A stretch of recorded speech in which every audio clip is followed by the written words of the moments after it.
મારું નામ હિતેન્દ્રભાઈ શાહ છે.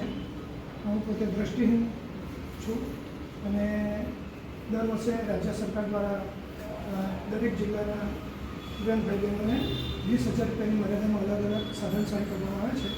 તે અંતર્ગત 2025 અને 26ના વર્ષમાં અમને એટલે કે દ્રષ્ટિહીન ભાઈ બહેનોને મોબાઈલ આપવામાં આવે છે અને બીજે કેટેગરી વાઇઝ સાધનને વિતરણ કર્યું છે. તો મોબાઈલ લાંબા કંપનીને આપ્યા છે અને એન્ડ્રોઈડ વર્ઝન 12 જે અત્યારે કોઈ કામના નથી. જ્યારે 16 ને 17 ચાલતો હોય તો અને 5G ફોન એની જગ્યાએ અમે 3G અને 4G એવો ફોન આપ્યા છે.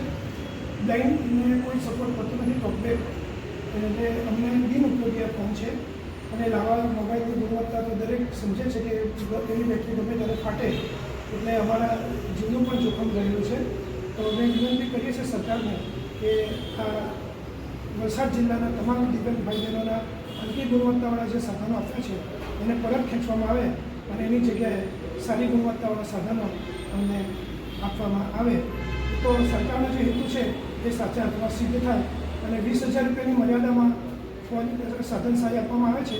તો એ 20,000 રૂપિયામાં કરતાં અત્યારે 5 થી 7 કે 8,000ના મોબાઈલ છે જેની માર્કેટમાં અત્યારે અમને કોઈ બિલ પણ આપવામાં આવી નથી. વોરંટી કાર્ડને સર્વિસ સેન્ટરને એટલે કોઈ પણ પ્રકારની અમને સુવિધા આપવામાં આવી નથી. એટલે આ ફોનને અમે પરત કરવા માટે આવ્યા છીએ.